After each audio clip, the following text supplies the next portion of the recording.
Hello, I'm Brad Mitchell, principal here at Timothy Christian High School, and I would like to present to you our technology strategic plan. In this presentation, I'm going to share with you a few things. I'm going to start by talking about our SWOT analysis that we performed, share with you the three strategic issues we'll address in this strategic plan, the results and goals in the strategic plan, actions that we'll take to accomplish our goal, and then finally, we'll talk about the evaluation of the strategic plan to make sure that we do indeed accomplish our goals. First, the SWOT analysis. Some of the key strengths that we have are first, we have a very supportive Board of Education. Our Board of Education trusts us in a deep way. The leadership and the Board of Education have a very good relationship. So the things that we do and the new initiatives that we have, the Board of Education really trusts us to make good decisions that really reflect what they want us to do. We also have a relatively large endowment, which allows us to finance new programs and projects that we feel are beneficial to our students. And then finally, we have a wide variety of technology available to both staff and students. Our staff each have iPads, they have desktop computers in their class, they have interactive projectors that they use to teach, as well as access to mobile labs and PC labs that they could use for their students. Students also each have iPads, so we've been one-to-one with iPads for about 4 years. Some of our secondary strengths is that we're a small school, so we see that as a benefit because we can make changes more quickly. There's not a lot of bureaucracy or red tape. If we want to make a decision, we can make it relatively easily. Some of our weaknesses. We have a small technology staff. So we have a lot of technology, like I mentioned before, but only 2 people that really can support that technology. And one of them is our director of technology that is supposed to lead us in terms of technology, but he really doesn't have the time to do it. The second weakness that we found is that we don't really have a technology vision. There's no technology vision statement or document that we can access that will guide our decisions. And then finally is we have student assessment data that is in a lot of different places and not easily accessible by any one group of teachers. So we found that to be one of our weaknesses. Some of our opportunities is that we have a good donor base. We have a very strong donor base that's very supportive of the things that we want to do. So if we have, again, a new idea or a new program, those people will also step up and share their resources, but not just financial resources, but they also provide expertise, which leads to our supportive community because they'll also provide us a level of expertise and they have a high level of trust for us. We've done a really good job of establishing a high level of trust with our community, and so when we make decisions or try new things, they'll trust that we're doing what we're supposed to be doing. So some of our threats or challenges is student enrollment. As a small private Christian school, we have a lot of our families paying money. So if we're doing something that isn't in line with their values, those families and students will leave. So that's always a challenge to make sure that we're making decisions that reflect what our parents and our community really wants. And then finally, our last challenge is the speed in which technology changes it continues to increase. So we need to make sure we stay on top of the technology that comes out there that will help students, but at the same time not just jump on the bandwagon to purchase technology just because it's available. So all of these things led to developing our 3 strategic issues, which are first, developing a technology vision. Second is we need to develop interoperability standards to populate a data warehouse. And then finally, we really wanted to develop a curriculum for our students to use technology responsibly.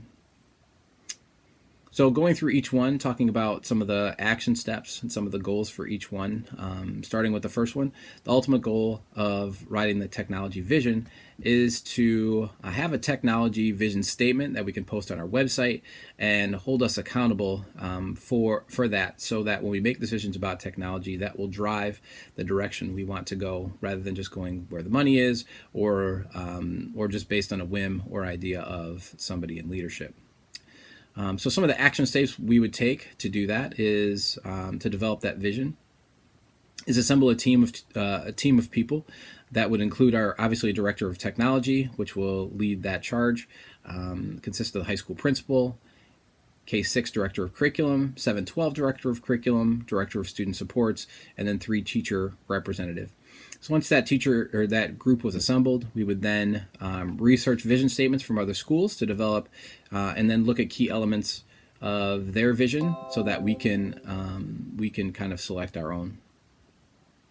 We would then create a draft, seek feedback from our community members who are our stakeholders to make sure that we didn't overlook anything, make sure that we're included the things that they would like to include, and then we would get both internal approval from the leadership team and then finally board approval. Once the approved vision, once we got it all approved, then we'd post that on our website to hold us accountable to use technology and guide our decisions. The only resource that we would need to accomplish this goal really is time. Second goal is to provide access to our teachers and staff to student data.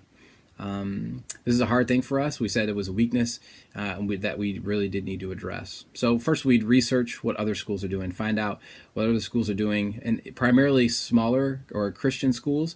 There's a lot of big schools out there that have large data warehouses that are very complicated and also very expensive, and that might not be necessarily what we need. We would then do an inventory of all our existing applications and programs used by staff members, and then kind of pare those down so we possibly wouldn't need as many, and we would just need to make sure that those would feed into a data warehouse. We would then probably choose a data warehouse system to tie all those programs together so that we can access all that student data from one location. And then finally, we would train the staff and the teachers so that everyone has access to the data and pull the data that is appropriate for their role.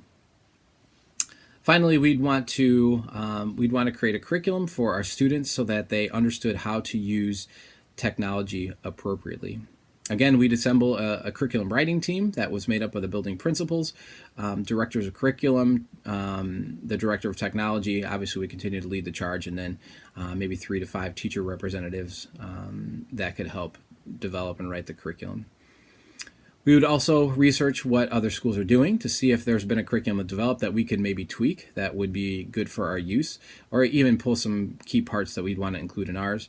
The next step would be to develop curriculum goals and outcomes for each grade level, and then write and develop the curriculum. We again would seek feedback once we had it outlined from students and parents to make sure there are no gaps and issues that we'd want to address in the curriculum. Then finalize the curriculum and implement it by the fall of 2019. So our evaluation. The evaluation, we'd want to answer a number of questions that we'd want to answer from the beginning while we're doing it, kind of a formative way to assess how we're doing, and then finally at the end of our strategic plan. Some of those questions are: how are teachers using technology as part of their instruction? What are other ways teachers are using technology out of the classroom that might be related to planning or grading? What are ways that teachers wish they could use the technology but can't because of current limitations? How are students using technology to learn outside of class? What technology skills are students learning? How are teachers and staff accessing student data to inform how they teach? And then finally, how are other schools using technology in successful ways? That will help us keep our technology vision updated. Because of the nature of these goals, the data will mostly be in the form of survey data or observation data. Although a majority of the survey and observation data would be quantitative, we will also gather some qualitative data from focus groups of students and interviews that we want to get from teachers and also students. The other area where performance data might be collected will be with the technology skills that students are learning. This data collection method should provide answers to the questions that we're posing. The advantage of being a small school is that any questionnaire or survey that we administer will get a very high response rate, probably upwards of 90%. And again, because we have a small school, the observations that we would have would be few. So again, like I mentioned, the evaluation would be done at the beginning of the plan, kind of before the plan even gets started, so we can make sure we're covering those questions between during the strategic plan, and then finally at the end of 4 years, we will then perform a summative evaluation using those same methods to make sure that our strategic plan was implemented properly. There are many great things happening at Timothy Christian High School with technology around campus. In this strategic plan will incorporate new practices that will leverage technology to help us accomplish our mission of, for the glory of God, Timothy Christian Schools exists to uphold biblical truth, ignite academic growth, and inspire courageous leadership one student at a time. Over the next 4 years, we're confident that this plan will help us develop a technology vision, procure a data warehouse system to access student data, and implement a curriculum to help our students understand what it means to utilize technology as a follower of Christ. Although this will be a great deal of work to meet the goals of this strategic plan, the partnerships among the stakeholders and staff will provide the necessary resources, both human and fiscal, to hit our targets.